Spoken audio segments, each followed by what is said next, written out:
Joining us now is Rachel Jones, and we were looking forward to having you, Rachel. We're going to talk a little bit about the pipeline situation going on here right now and your involvement in it. Rachel, welcome. Thanks for having me, John.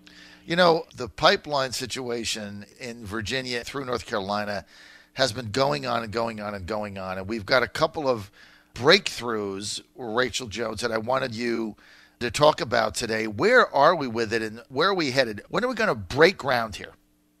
Well, that is really what we are asking too, John. I mean, this really has been a kind of ridiculous situation, to be honest. You know, Virginians really deserve a lot better.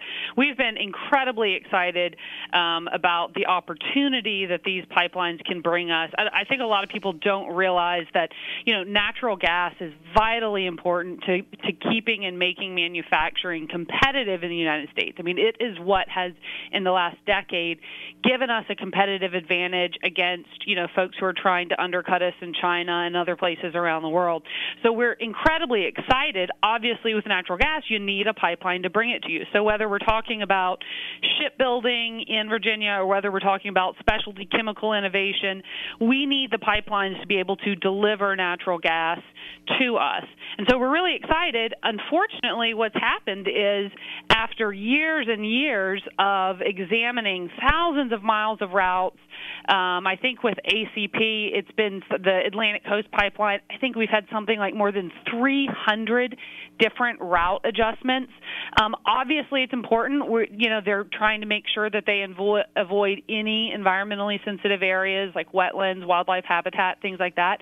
But after years and years of going through and really coming up with the very best route and making sure everything is just really rock solid and safe, we've seen in the last couple months, extremist folks that really just want to block all pipelines, say no to any of this opportunity, trying to get the State Water Control Board to actually retroactively come back and take away those permits that, geologists and scientists worked years and years and years to get. So we're at a place, I'm really optimistic. I think that these attempts to try to undermine the permitting process are not going to be successful.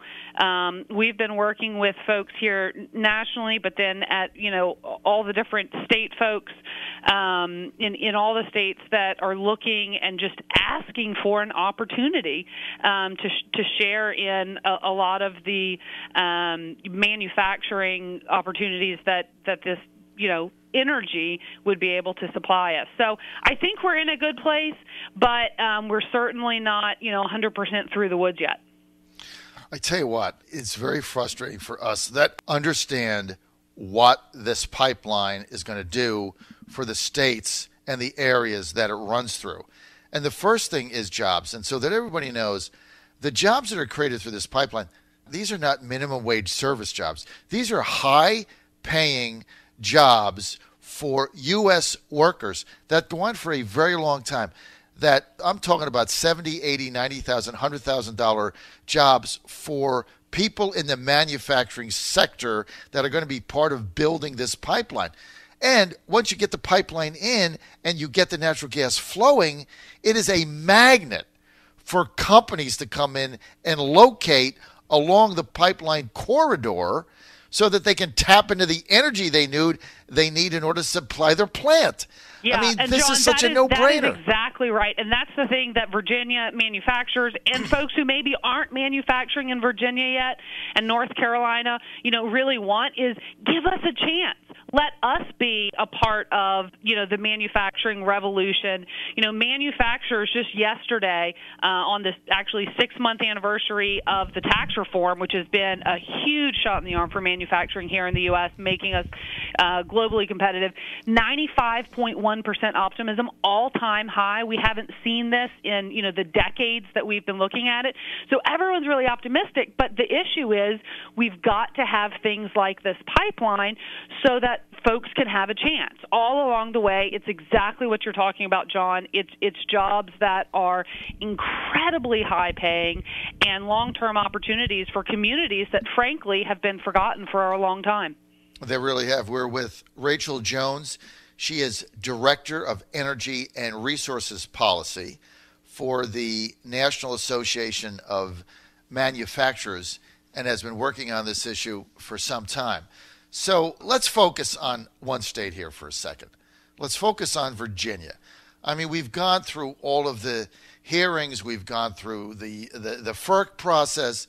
We've gone through that. We've also endured the protesters and the person in the tree and all this stuff going on. We have a new governor in Virginia. He never really took a position on the pipelines, but he certainly didn't take the position that Tom Perriello did, which is I'll find a way to stop them, right? So what exactly in the Commonwealth of Virginia, what now has to happen? Just lay it out in stark terms, Rachel Jones. What now has to happen to get this pipeline laid? Really what needs to happen is Governor Northam needs to stand down, needs to stay out of the way. We have, a bunch of union guys that are ready to start, continuing building this pipeline. We've got an approved route.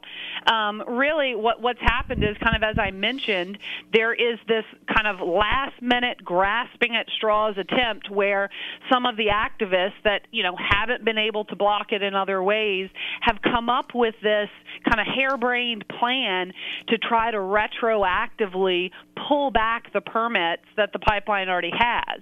And I think the really scary thing, even bigger picture with this kind of in-run that they're trying to do is it really could potentially upset the apple cart with any type of infrastructure project. So if we kind of go down this path where, if Governor Northam lets them be successful in, undermining this permit that was already issued, the same thing could happen to whether it's, a highway project that someone's working on or whether it's, a bridge that needs to be replaced. There's lots of different things that use this same permit. It's called Nationwide 12. And all of these other types of infrastructure projects that, folks have been promised, that we're waiting for, that we need across the state could also be put in limbo if they move forward with this type of uncertainty. And, I mean, it's no way to run a modern society. And, I mean, manufacturers, the last thing we want is to be in the headlines and be trying to fight about something that, this is all being paid for by private dollars. I mean, how often is it that you've got billions of dollars that are getting invested into infrastructure, taxpayers aren't paying a dime, and then you have these activists, this very, very small minority that is just looking for ways to try to stop anything. So to move forward, what we really need is just, the governor and, in particular to kind of say, hey, let's quit this foolishness. We've gone through the process. The process is good. It is strong. We here in Virginia are going to stand behind it, and let's have some certainty, and let's move forward. He's not going to do that. Well, even if he just kind of, quietly says, okay, we've done this, let's move forward, I think we've got a good chance because it's such a strong process. Because, all the folks that have been working on this to build this have really done everything that you could imagine, with environmentally sensitive areas, wetlands, wildlife habitat, drinking water sources, everything has just been, double and triple and quadruple checked in a way that is pretty unimaginable if you take the time to look at what's been done here. Well, you're absolutely right, Rachel. Everything has been done the right way, and the pipeline organization has gone through this in a painstakingly laborious, appropriate process. And all really the governor has to do is nothing, right? He just has to do nothing. And, absolutely. But why I have no confidence is I've interviewed him over this issue many times, and what happens is if he says one word, his progressive base goes absolutely crazy, right? Yeah. And so they just don't want to deal with that. And so every time this issue comes up, he says, yeah, I'm in favor of it, but I'm not in favor of it, so both sides are placated. But now he's governor, and Northam's going to have to make a decision. And the best decision he can make is do nothing. Right. Just say no, I think nothing. you're exactly right. And I think one of the takeaways that I've learned from being involved in this process is that for those activists, it's never good enough.